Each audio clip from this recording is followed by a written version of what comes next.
Satuan Reserse Kriminal Polres Bener Meriah berhasil menangkap sindikat pencurian seorang warga Purwosari, Kecamatan Bandar, atas nama Muhammad Rishad sebesar 700 juta yang berprofesi sebagai toke kopi dari dalam mobil miliknya. Keempat pelaku ini berhasil ditangkap di Kabupaten Batubara, Sumatera Utara oleh polisi gabungan dari Polda Aceh, Polres Bener Meriah, Polres Biren, dan Polres Batubara. Dari tangan tersangka, polisi mengamankan uang sebesar 610 juta rupiah, sedangkan 90 juta lainnya telah dipakai oleh para tersangka. Keempat tersangka tersebut berinisial RC, 40 tahun, HA berusia 33 tahun, AN berusia 31 tahun, dan AB berusia 59 tahun, di mana semua tersangka merupakan warga Kecamatan Agung, Kabupaten Ogan Hilir, Sumatera Selatan. Sindikat ini merupakan komplotan pencurian antar provinsi di Pulau Sumatera. Sebelum melakukan aksinya, mereka telah memantau pergerakan para target, terutama target yang membawa uang dalam jumlah besar.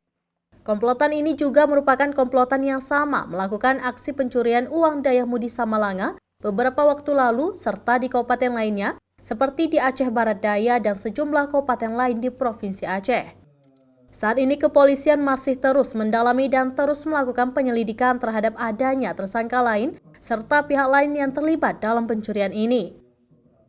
Saya ingin kepada masyarakat agar berhati-hati, baik yang punya usaha ataupun yang punya kegiatan-kegiatan, agar selalu dilihat dan selalu diberikan wawasan.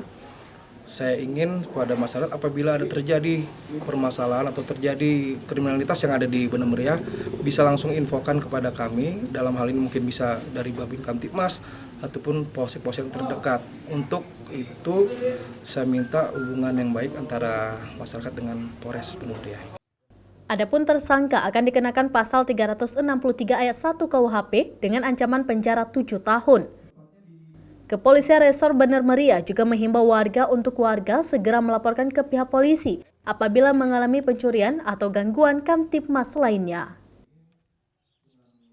Nova Misdayanti, Kompas TV, Bener Meriah.